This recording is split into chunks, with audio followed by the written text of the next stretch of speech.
Hello friends, வணக்கம். Welcome to recipe kitchen.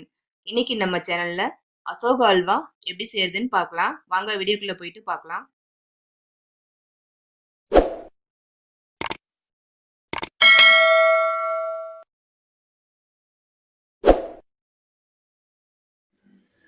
இன்னைக்கு நம்ம அசோகா அல்வா செய்யறதுக்கு தேவையான பொருட்களை பார்க்கலாம். அதுக்கு 1 கப் பாசி பருப்பு எடுத்திருக்கேன்.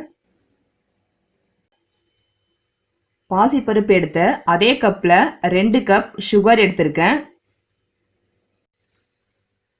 நெய் 1/2 கப்,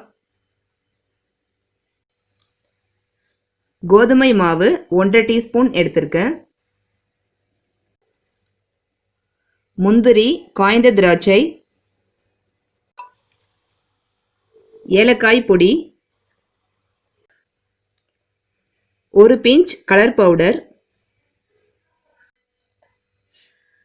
இப்போ பாசிப்பருப்பை நம்ம தண்ணியில் போட்டு வாஷ் பண்ணிவிட்டு அதுக்கப்புறமா குக்கரில் சேர்த்து ஒரு 4 விசில் விட்டு வேக வச்சு எடுத்துக்கலாம். பாசிப்பருப்பை வேக வச்சு எடுத்தாச்சு. இப்போ இதை மிக்சியில் போட்டு நல்லா நைஸாக அரைச்சி எடுத்துக்கலாம். பாருங்கள், வேக வச்ச பாசிப்பருப்பை மிக்சி ஜாரில் போட்டு இந்த மாதிரி நைஸாக அரைச்சி எடுத்தாச்சு. இப்போ அடுத்து அல்வா எப்படி பண்ணுறதுன்னு பார்க்கலாம். இப்போ அடுப்பை ஆன் பண்ணிவிட்டு அடுப்பில் ஒரு அடி கனமான ஒரு பாத்திரத்தை வச்சுட்டு அதில் நம்ம எடுத்து வச்சிருக்க நெய்யிலேருந்து ஒரு பாதி அளவு நெய் சேர்த்துக்கலாம்.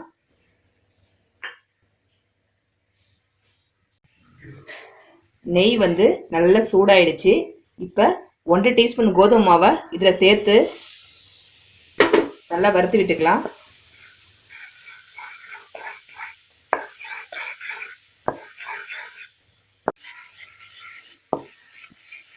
கோதுமை மாவோட கலர் நல்லா சேஞ்ச் ஆயிடுச்சு.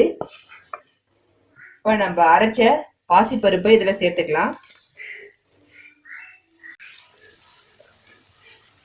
இப்போ அரைச்ச பாசிப்பருப்பை நெய்யில் சேர்த்துட்டு நல்லா அப்படி மிக்ஸ் பண்ணி விட்டுக்கிட்டே இருக்கலாம்.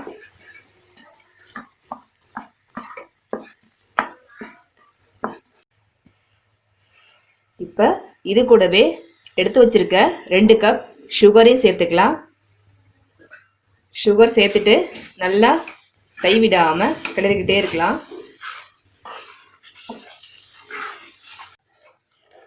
சக்கரை நல்லா கரைஞ்சிருச்சு.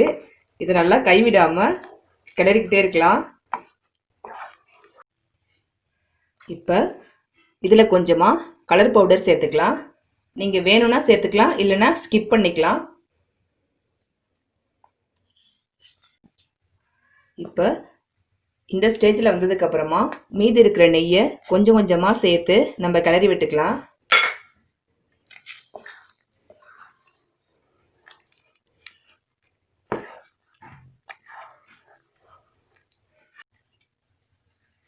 இப்போ மீதி இருக்கிற நெய்யும் லாஸ்ட்டாக இதில் ஊற்றி நல்லா கிளறி விட்டுக்கலாம்.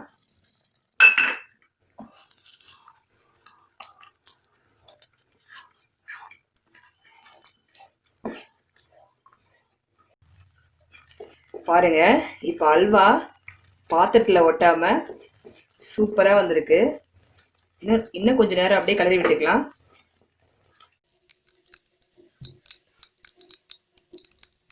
இப்போ அடுப்பில் சின்னதாக ஒரு பாத்திரத்தை வச்சுட்டு அதில் 1 டீஸ்பூன் நெய் சேர்த்துருக்கேன்.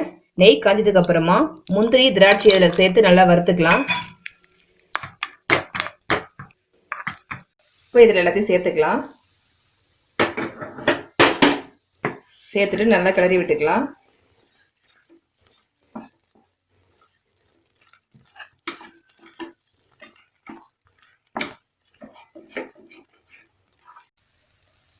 அவ்வளோதாங்க, அல்வா ரெடி ஆயிடுச்சு.